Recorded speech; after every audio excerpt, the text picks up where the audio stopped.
জনস্বার্থ সংশ্লিষ্ট একাধিক ইস্যুতে কুমারঘাটে তুমুল বিক্ষোভের নামল কংগ্রেস। কেন্দ্র ও রাজ্য সরকারের বিরুদ্ধে সরব হয়ে রাস্তায় নামলেন কংগ্রেস ও যুব কংগ্রেসের নেতা কর্মীরা। জনস্বার্থমূলক দাবিকে সামনে রেখে শহরের একাধিক গুরুত্বপূর্ণ সড়ক পরিক্রমা করে মিছিলটি। হাতে গ্যাস সিলিন্ডারের প্রতীক ও জ্বালানি মূল্যবৃদ্ধির প্রতিবাদে পোস্টার নিয়ে কেন্দ্র রাজ্য সরকারের বিরুদ্ধে স্লোগান তুলেন আন্দোলনকারীরা।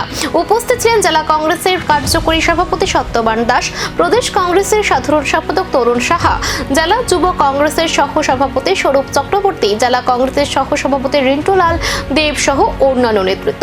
সংবাদ মাধ্যমের মুখোমুখি হয়ে সত্যবান দাস অবিলম্বে নিত্য প্রয়োজনীয় দ্রব্য ও জ্বালানির মূল্য নিয়ন্ত্রণে কার্যকর পদক্ষেপ গ্রহণের দাবি জানান।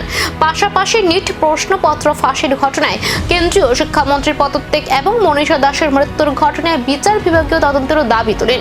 দাবি পূরণ না হলে আগামী দিনে আরো বৃহত্তর ও তীব্র আন্দোলনের হুঁশিয়ারিও দেওয়া হয়।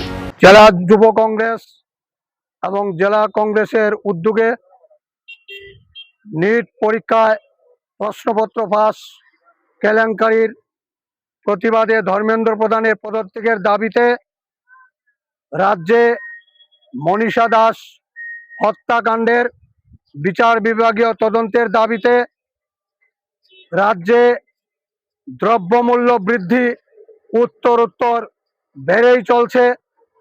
সেই দ্রব্যমূল্য নিয়ন্ত্রণ করার সরকারের কোনো সদিচ্ছা আমরা দেখতে পাচ্ছি না।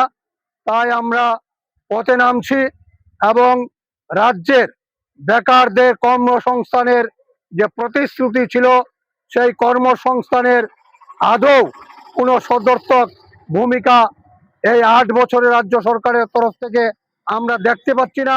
দিন দিন বেকারদের সংখ্যা বাড়ছে, অথচ কর্মসংস্থানে দ্রব্যমূল্য, বেকারত্ব, নিট কেলেঙ্কারি থেকে শুরু করে মনীষা দাসের মৃত্যুর তদন্ত আর কংগ্রেসের ঘোষিত বৃহত্তর আন্দোলন কতদূর গড়ায় সেই দিকে এখন নজর রাজনৈতিক মহলের।